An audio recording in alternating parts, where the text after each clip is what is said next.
Hello बच्चों, स्वागत है मेरे नए वीडियो में। और आज के इस वीडियो में हम लोग क्लास 12 फिजिक्स का लेसन नंबर 5 चुंबकत्व तथा द्रव्य के बारे में पढ़ेंगे। इसके पहले हम लोगों ने लेसन नंबर 4 जो है चुंबकत्व तथा गतिमान आवेश तथा चुंबकत्व खत्म किया अभी पढ़ के।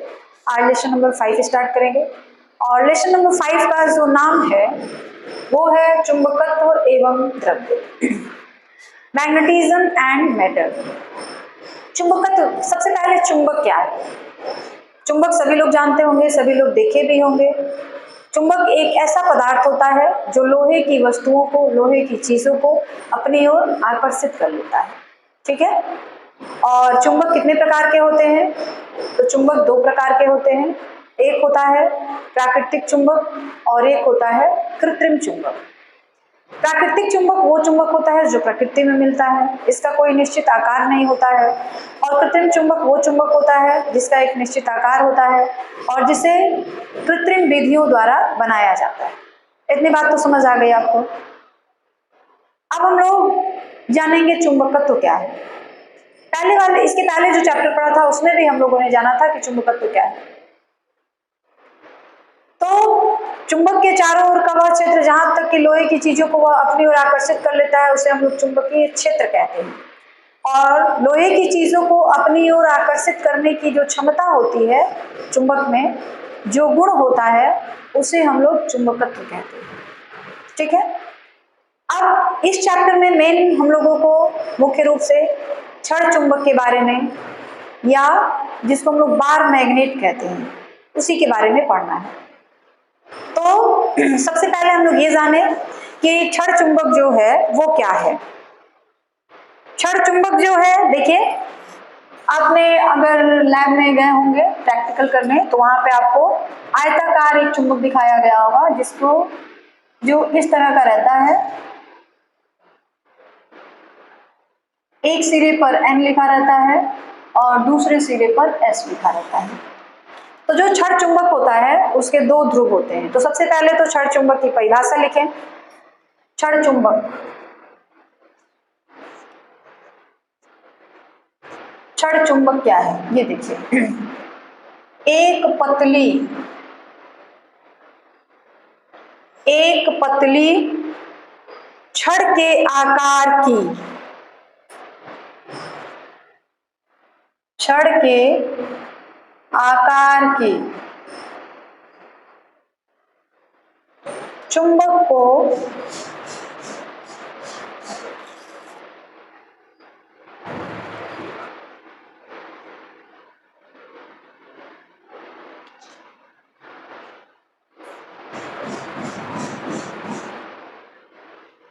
क्षण चुंबक कहा जाता है। ठीक है। और क्षण चुंबक को ही बार मैग्नेट कहा जाता है। बार मैग्नेट जो होता है जनरली वो आयताकार होता है, छड़ के आकार का नहीं होता है। छड़ तो हमारा गोल होता है ना, सिलिंड्रिकल होता है, लेकिन जो बार मैग्नेट होता है वो आयताकार होता है और उसके दो ध्रुव होते हैं। ठीक है। तो ये हमारा क्षण चुंबक है। अब हम लोग जानेंगे कि जो क्षण चुंबक, N का मतलब हो गया उत्तरी ध्रुव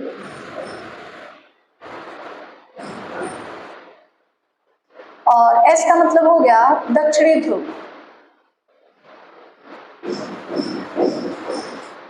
तो ये क्षण चुंबक है। अब क्षण चुंबक के क्या क्या गुण होते हैं, क्षण चुंबक की क्या क्या प्रॉपर्टीज होती हैं।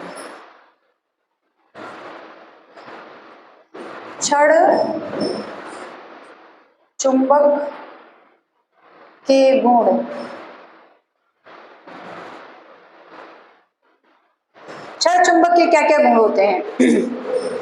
पहला कि अगर कोई क्षण चुंबक है और उसके चारों ओर हम लोग लोहे के बुरादे डाल दें, लोहे की जो छीलन होती है उसको डाल दें, तो क्या होगा, जो क्षण चुंबक है उसमें लोहे के जो बुरादे हैं वो चिपक जाएंगे, लेकिन सभी जगहों पे एक समान रूप से नहीं चिपकेंगे। कहीं बहुत ज्यादा चिपक जाएंगे और कहीं बहुत ही कम चिपक जाएंगे। जो उसके दोनों ध्रुव होंगे वहां पे जो लोहे की बुरादे हैं वो काफी अधिक मात्रा में चिपकेंगी। और जो ध्रुव नहीं है, बीच वाला हिस्सा है, वहां पर लोहे की बुरादें जो होंगी वो कम मात्रा में चिपकेगी। ठीक है, इसका मतलब है जहां पर लोहे की बुरादें अधिक चिपकी हैं वहां पर चुंबकत्व जो है अधिक है, और जहां पे लोहे की बुरादें कम चिपकेंगी वहां पर चुंबकत्व जो है वो कम है। ठीक है, जिस जगह पर लोहे की बुरादें अधिक चिपक जाती हैं उसको हम लोग ध्रुव कहते हैं, और जहां कम चिपकती हैं उसको हम लोग उदासीन क्षेत्र कहते हैं। ठीक है, तो वही चीज लिखनी है आपको। एक नंबर, छड़ के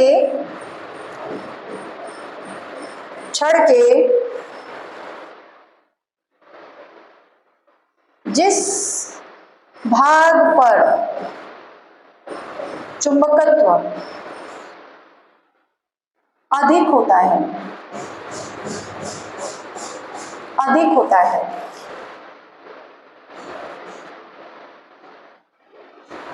उसे ध्रुव कहते हैं।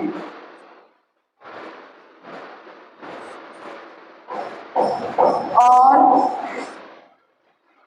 जिस भाग पर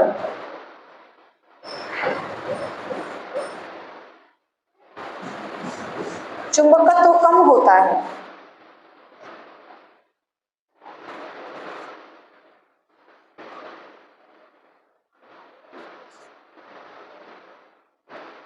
उसे उदासीन क्षेत्र कहते हैं।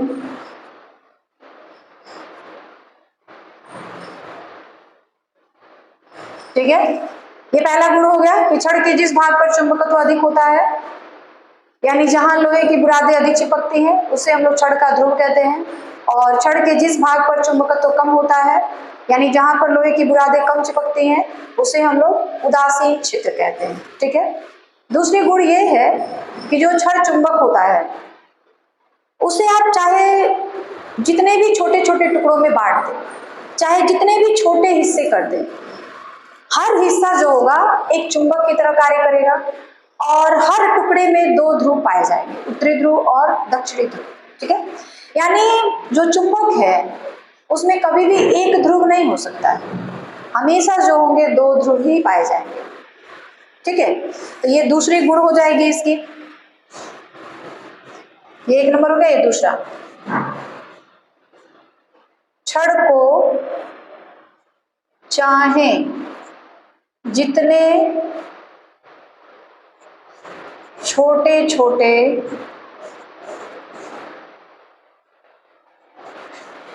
टुकड़ों में बांट दिया जाए,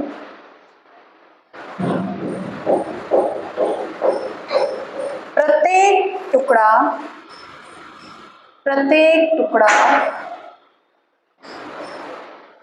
एक चुंबक की तरह कार्य करता है, जिसके दो ध्रुव होते हैं,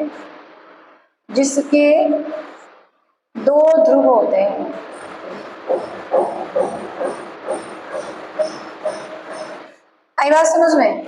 छड़ को चाहे जितने भी छोटे हिस्से में बांट दीजिए, अगर वो परमाणु के आकार का हो जाता है तभी भी उसका जो चुंबकत्व है, लोहे की चीजों को अपनी ओर आकर्षित करने की क्षमता है, गुण है, वो कभी खत्म नहीं होगा और उसमें हमेशा ही दो ध्रुव उपस्थित होंगे। ठीक है, तो ये जो हमारा छड़ चुंबक है उसके दो गुण है, और भी कई सारे गुण होते हैं। जैसे मान लीजिए कि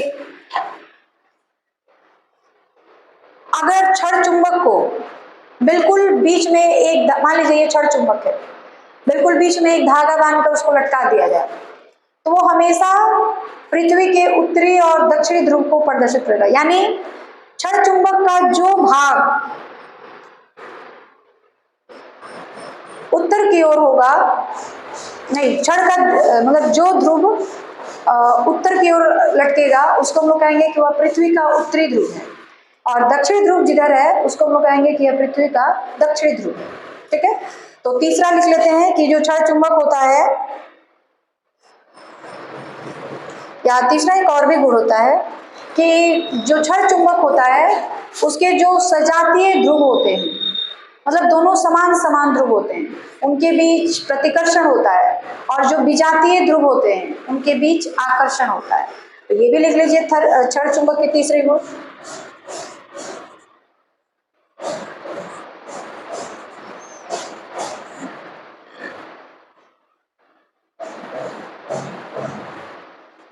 सजातीय, इधर से रहेगा, ध्रुव के बीच प्रतिकर्षण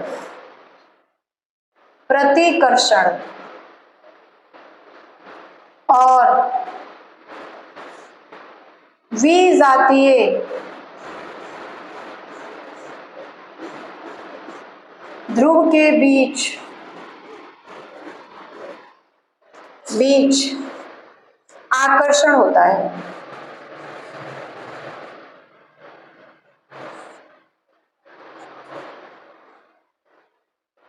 आई बात समझ में?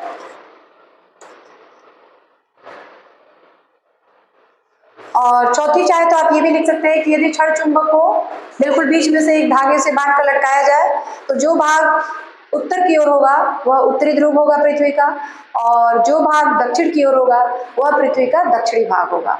तो यह था क्षण चुंबक और क्षण चुंबक के गुण। ठीक है, अब हम लोग अगले टॉपिक के बारे में पढ़ेंगे, और हमारा अगला टॉपिक जो होगा वो है चुंबकीय क्षेत्र रेखाएं। ये हमने पिछले वीडियो में भी डिस्कस किया हुआ था कि चुंबकीय क्षेत्र रेखाएं क्या होती हैं। ठीक है, चुंबकीय क्षेत्र रेखाएं जो होती हैं किसी चुंबक के चारों ओर खींची गई वह काल्पनिक रेखाएं होती हैं जो चुंबक के उत्तरी ध्रुव से निकलती हैं और दक्षिणी ध्रुव में प्रवेश करती हैं। ठीक है, इसके बारे में हम लोगों ने डिटेल में पढ़ा हुआ है, लेसन 1 या 2 में कहीं पढ़ा है। ठीक है, नहीं भी पढ़े हो तो मैं बता दे रही हूँ कि चुंबकीय क्षेत्र रेखाएं क्या है। तो किसी भी चुंबक के चारों ओर खींची गई वे काल्पनिक रेखाएं होती हैं जो उत्तरी ध्रुव से निकलती हैं और दक्षिणी ध्रुव में प्रवेश करती हैं। जैसे मान लीजिए यहाँ पे एक दंड चुंबक है, या इसको हम लोग क्षण चुंबक भी कह रहे हैं, ये N है और ये S है। तो जो चुंबकीय क्षेत्र रेखाएं होती हैं वो उत्तरी ध्रुव से निकलती हैं और दक्षिणी ध्रुव में जाकर के प्रवेश करती हैं, इस तरीके से। ठीक है, ऐसे ये हम लोगों ने पढ़ा था, इसीलिए इसको हमने लिखवाया है इस तरीके से।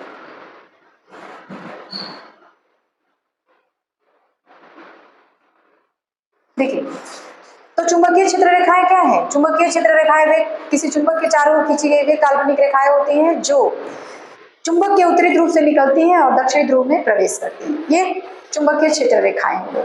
इसी को हम लोग चुंबकीय बल रेखाएं भी कहते हैं। ठीक है, ये चुंबकीय क्षेत्र रेखाएं जो हैं उसी को हम लोग चुंबकीय बल रेखाएं भी कहते हैं।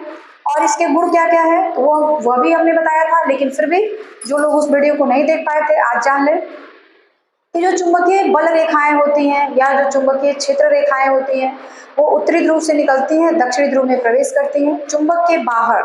लेकिन चुंबक के अंदर क्या होता है, उनकी दिशा बदल जाती है।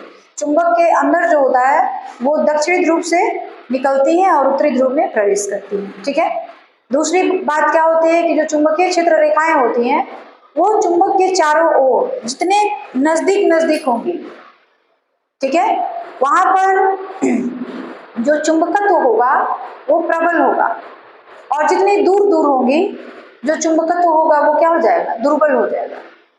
चुंबकीय क्षेत्र भी दुर्बल हो जाएगा।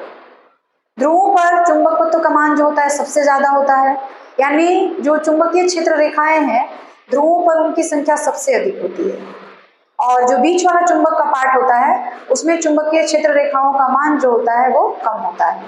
ठीक है, दूसरी चीज, जो चुंबकीय क्षेत्र रेखाएं होती हैं वो कभी भी एक दूसरे को काटती नहीं है, कभी भी एक दूसरे को नहीं काटेंगे, और चुंबकीय क्षेत्र रेखाएं हमेशा जो होती हैं वक्र के आकार की होती है, सीधी रेखा नहीं होती, वक्र के आकार की होती है। तो ये सारे थे चुंबकीय क्षेत्र रेखाएं के गुण। अब हम लोग पढ़ेंगे जो कि सबसे मोस्ट इंपॉर्टेंट टॉपिक है इस चैप्टर का, वो है एक समान चुंबकीय क्षेत्र में क्षण चुंबक पर लगने वाला बल आघूर्ण का व्यंजक। हम लोगों ने एक लेसन नंबर 1 था या 2 था, याद नहीं आ रहा मुझे, उसमें हम लोगों ने पढ़ा था द्विध्रुव आघूर्ण, और यहाँ पर है बल आघूर्ण। उस चैप्टर में क्या होता था, दो आवेश होते थे, एक होता था Q और एक होता था -Q, जो दोनों 2L दूरी पर स्थित होते थे। तो बिल्कुल वही चीज यहाँ पर भी है। यहाँ पर क्या है कि एक क्षण चुंबक है, देख लीजिए N और S, एक क्षण चुंबक है, तो लिख लीजिए N तथा S एक क्षण चुंबक है।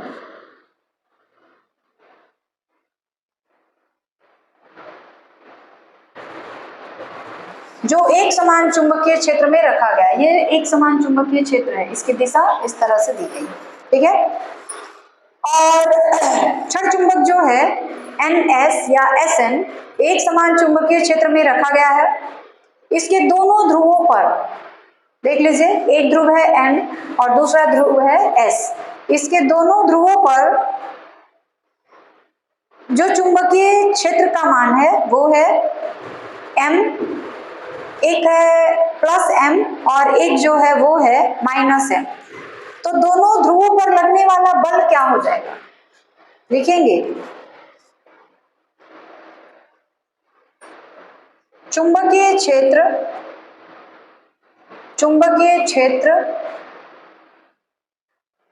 B के कारण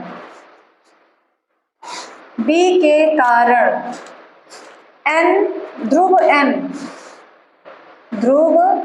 N पर लगने वाला बल देख लीजिए। लगने वाला बल क्या है, F1 is equal to M into B।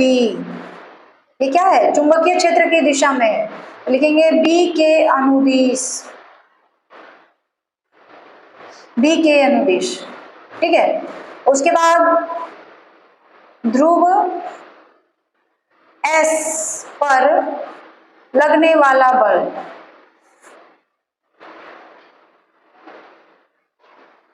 F2 is equal to -MB।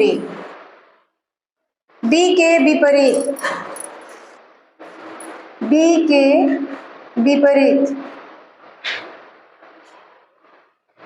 अब देखिए, जो हमारा क्षण चुंबक है उस पे दो बल काम कर रहे हैं। एक ध्रुव जो N है हमारा, उस पर F1 M इंटू B और यहाँ पर F2 -M इंटू B, और दोनों बल मिल करके एक बल युग्म बना रहे हैं, ठीक है। दोनों बल जो है मिलकर एक बल युग्म का निर्माण कर रहे हैं, जो क्षण चुंबक है उसको चुंबकीय क्षेत्र की दिशा में लाने की कोशिश कर रहे हैं। आ रही बात समझ में? दोनों बल जो है F1 और F2 मिल करके जो क्षण चुंबक है हमारा, जिसको आप लूप भी कह सकते हैं, उसको चुंबकीय क्षेत्र की दिशा में लाने की कोशिश करते हैं, ठीक है। वही चीज हम लोग लिखेंगे F1 तथा F2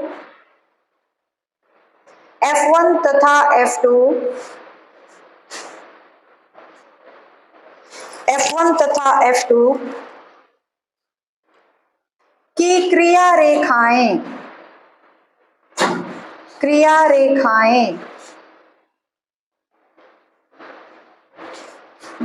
विपरीत हैं।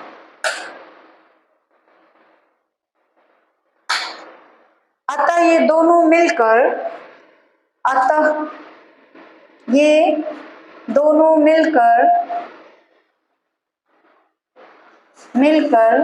बल आघूर्ण नहीं, दोनों मिलकर एक बल युग्म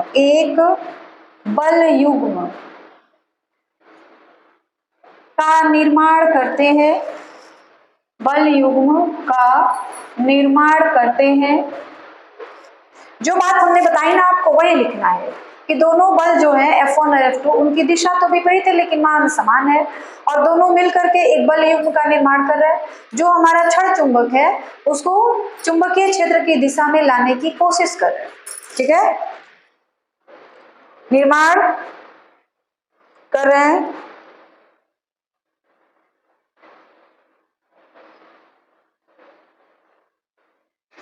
और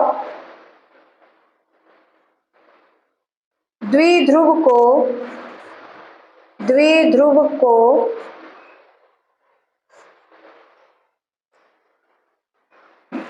चुंबकीय क्षेत्र की दिशा में लाने का प्रयास करते हैं।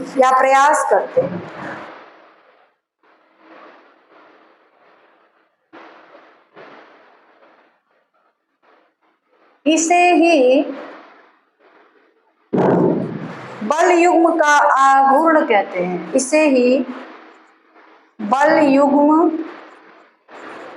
का आघूर्ण कहते हैं।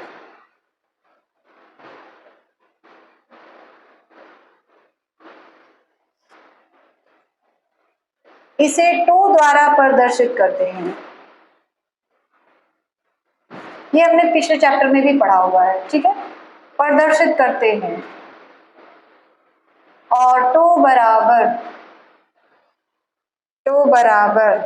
एक बल का मान इनटू उनके बीच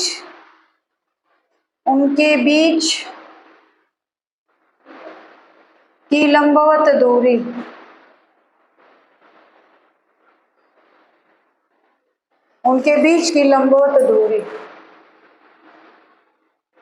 ठीक है। तो एक बल का मान बल देख लीजिए एम बी है, तो एम स्मॉल एम है। उनके बीच की लंबवत दूरी, तो उनके बीच की लंबवत दूरी जो होगी पी एन हो जाएगी, और पी एन का मान कितना हो जाएगा 2l साइन थीटा। 2l क्या है, तो जो हमारा द्विध्रुव है ना उसकी लंबाई है, तो पी एन का मान हो गया M B 2l sine theta. अब इसको आप ऐसे लिख सकते हैं, टो बराबर capital M B sine theta, क्योंकि कैपिटल एल जो है उसको हमने क्या मान लिया है 2l इंटू एम, इसकी जगह पे हमने कैपिटल एम रखा है। यही चुंबक का द्विध्रुव आघूर्ण है।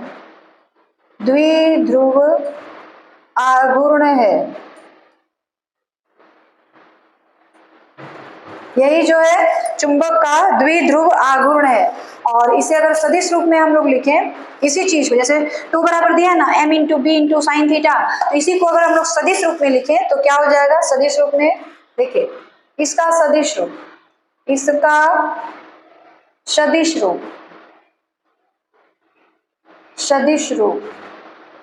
तो टो बराबर सदिश रूप में लिखा जाएगा एम इंटू बी, और ये साइन थीटा हट जाएगा। जब सदिश लग जाएगा ना दोनों के ऊपर तो साइन थीटा जो है वो खत्म हो जाएगा, और जैसे ही सदिश का चिन्ह हटाएंगे साइन थीटा आ जाएगा, सदिश का चिन्ह लगा देंगे साइन थीटा हट जाएगा।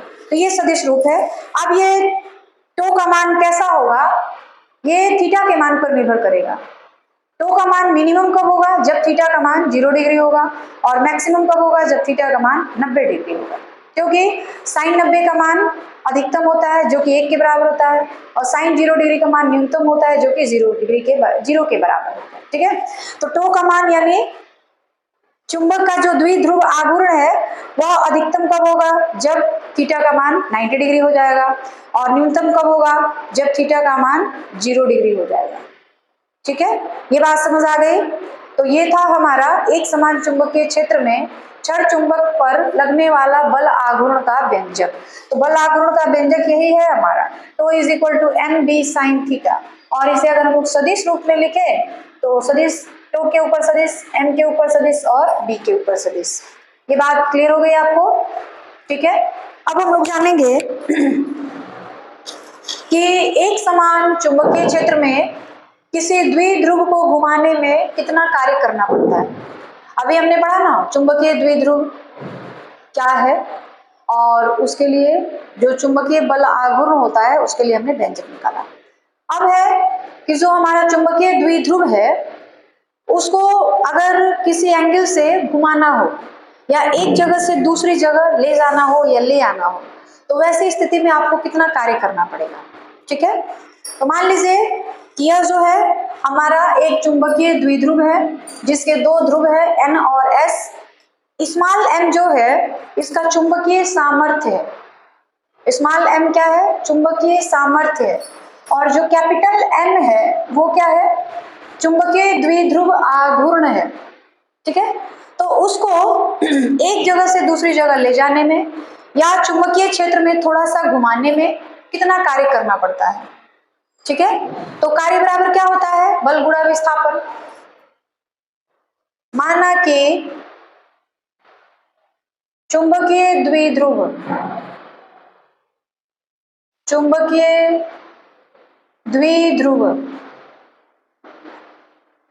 NS है जिसे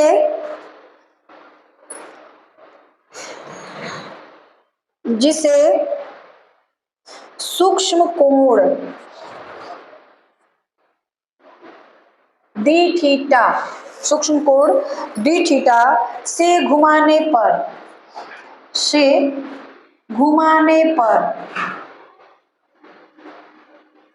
किया गया कार्य। ठीक है, तो कार्य बराबर क्या होता है? कार्य बराबर होता है बल गुणा विस्थापन। कार्य बराबर क्या होगा? बल गुणा विस्थापन। बल को हम लोग क्या रखेंगे? तो F नहीं रखेंगे, टो रखेंगे, क्योंकि टो जो है वह बल युग्म है। टो जो है वो क्या है? वह जो है एक बल युग्म है। ठीक है, टो और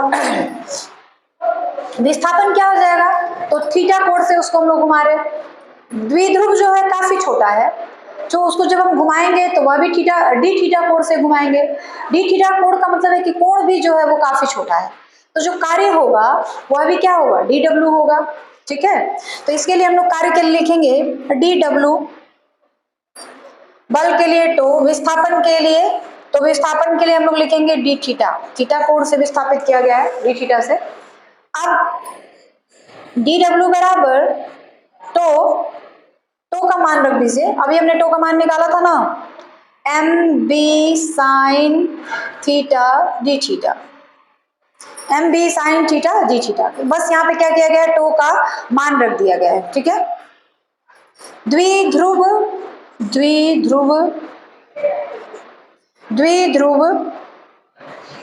को कोणीय स्थिति थीटा बराबर θ1 से थीटा बराबर θ2 में घुमाने में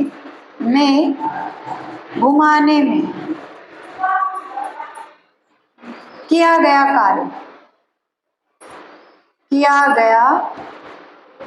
कार्य। तो इसको हम लोग क्या कर देंगे? इसका समाकलन कर दिया जाएगा दोनों तरफ। DW इज इक्वल टू समाकलन of MB sin theta D theta, और कहां से कहां तक घुमाया गया है? θ1 से θ2 तक। तो इसका हम लोग लिमिट लगाएंगे, नीचे रहेगा θ1 और ऊपर रह जाएगा θ2।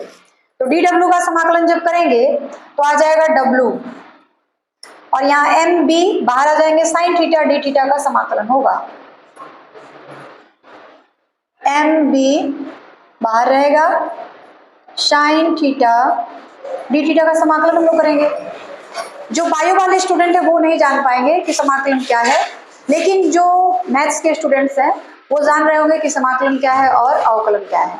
तो जो बायो वाले स्टूडेंट है थोड़ा ध्यान से देखिएगा कि जब भी हम लोग समाकलन करते हैं वहां पे जो कांस्टेंट टर्म होते हैं उसको हम लोग बाहर निकालते हैं। ये समाकलन का चिन्ह है, जो टेढ़ी मेढ़ी लाइन आपको दिख रही है ना सांप की तरह, वो समाकलन का चिन्ह है।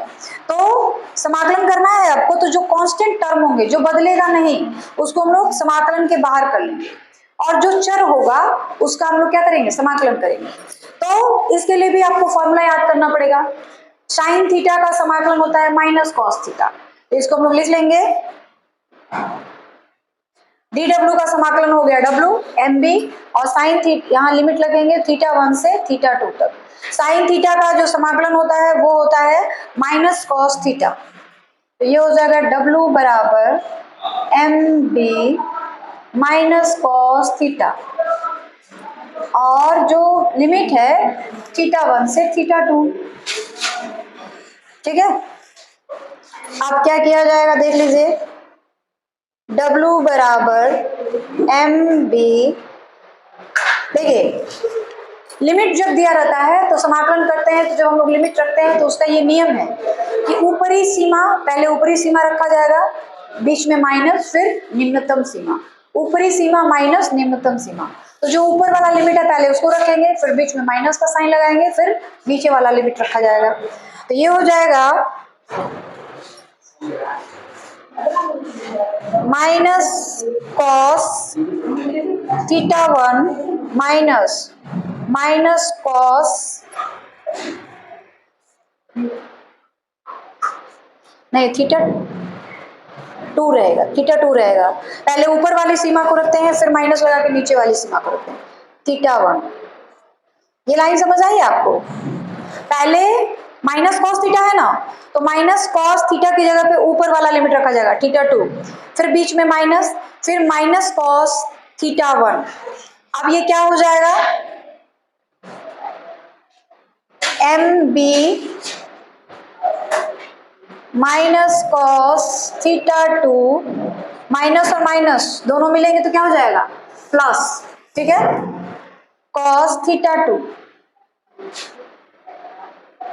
आई बात समझ में? ना θ1 होगा यहाँ पे θ1 है। अब जो प्लस है उसको आगे कर देंगे और जो माइनस में लिखा गया है उसको पीछे ले लेंगे, तो फिर हमारा क्या हो जाएगा, W बराबर m b cos θ1 minus cos θ2 minus cos θ2। तो यही है चुंबकीय द्विध्रुव को सूक्ष्म कोण डी थीटा से घुमाने पर किया गया कार्य। ठीक है, अतः चुंबकीय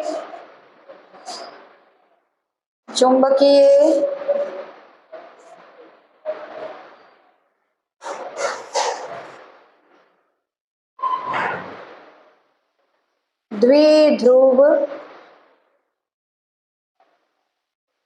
को घुमाने में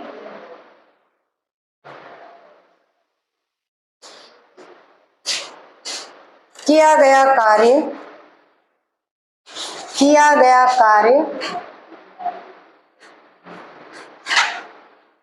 W बराबर m b cos θ1 minus cos θ2 होता है। M b cos θ1 minus cos θ2 होता है। तो ये इसका फॉर्मूला है कि किसी चुंबकीय द्विध्रुव को अगर हम लोग किसी कोण से घुमाते हैं तो कितना कार्य करना पड़ेगा, तो उसके लिए ये फॉर्मूला है। ठीक है, θ1 और θ2 आपको दिया गया रहेगा, और m क्या है, तो चुंबकीय आघूर्ण है, b क्या है, चुंबकीय क्षेत्र है, θ1 और θ2 जो है कोण के मान है, जितने डिग्री से हम लोग उस चुंबकीय द्विध्रुव को घुमा रहे हैं। ठीक है, तो ये बात क्लियर हो गई आपको। आगे बढ़ा जाए, हम लोग एक नए टॉपिक के बारे में पढ़ेंगे और वो टॉपिक है एक समान चुंबकीय क्षेत्र में चुंबकीय द्विध्रुव की स्थितिज ऊर्जा। अभी हमने चुंबकीय क्षेत्र में चुंबकीय द्विध्रुव के लिए कार्य का जो फॉर्मूला होता है वो निकाला था। अब इसकी स्थितिज ऊर्जा क्या होती है वो देख लीजिए। एक समान चुंबकीय क्षेत्र में द्विध्रुव को क्षेत्र के लंबवत दिशा से वर्तमान स्थिति में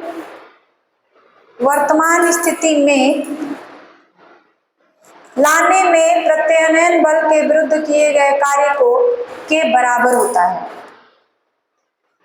मतलब कोई भी द्विध्रुव है उसको हम लोग लंबवत दिशा से वर्तमान स्थिति में लाने के लिए जो कार्य हम लोग करते हैं या हमारे द्वारा जो कार्य किया जाता है उसी को हम लोग क्या कहते हैं, चुंबकीय द्विध्रुव की स्थिति ऊर्जा कहते हैं। ठीक है, और यह जो है कार्य के बराबर होता है और इसे हम लोग किससे दिखाते हैं, W से दिखाते हैं। तो अभी हमने पढ़ा था ना कि किया गया कार्य क्या होता है, तो किया गया कार्य जो होता है वो होता है mb cos θ1 माइनस cos θ2। ये हमने कार्य के लिए फॉर्मूला निकाला था, अभी डिराइव हुआ था कि कितना कार्य किया जाता है किसी द्विध्रुव को घुमाने के लिए। ठीक है, कोई द्विध्रुव है जो एक समान चुंबकीय क्षेत्र में रखा हुआ है, तो उसको जब हम लोग घुमाते हैं तो उसको घुमाने में या हम कह सकते हैं कि एक बिंदु से दूसरे बिंदु तक ले जाने में या ले आने में कितना कार्य करना पड़ता है, तो उसके लिए ये फॉर्मूला है। अब सवाल ये आ गया कि जो हमारा द्विध्रुव है वो लंबवत दिशा से वर्तमान स्थिति में लाने में जो प्रत्यानयन बल के विरुद्ध कार्य किया जाता है उसी के बराबर होता है। अर्थात अतः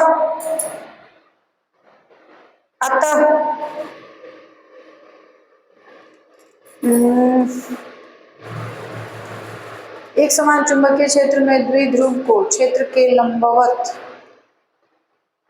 दिशा से वर्तमान स्थिति में लाने में प्रत्यानयन बल के विरुद्ध किए गए कार्य के बराबर होता है। ठीक है, अतः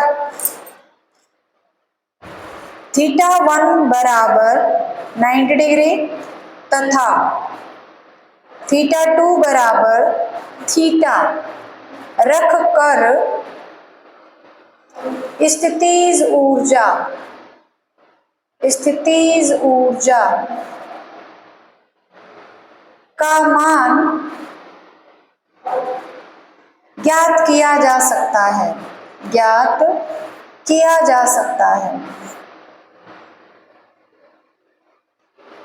पहले वो 90 डिग्री पे था लेकिन अब उसको थीटा वाले पोजीशन पे लेके आना है। ठीक है, तो स्थितिज ऊर्जा को हम लोग किससे दिखाते हैं, आपने पहले भी पढ़ा हुआ है, U से। तो U बराबर क्या हो जाएगा,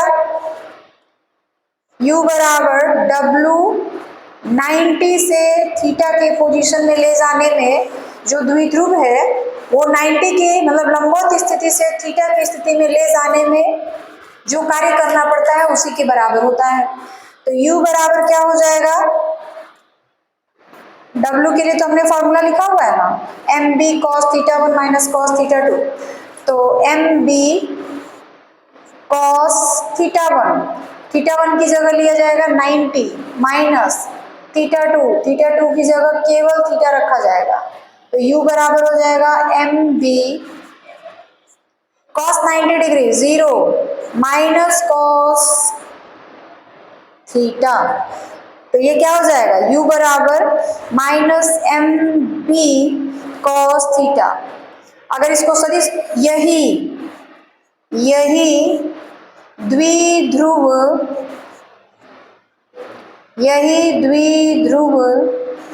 की स्थितिज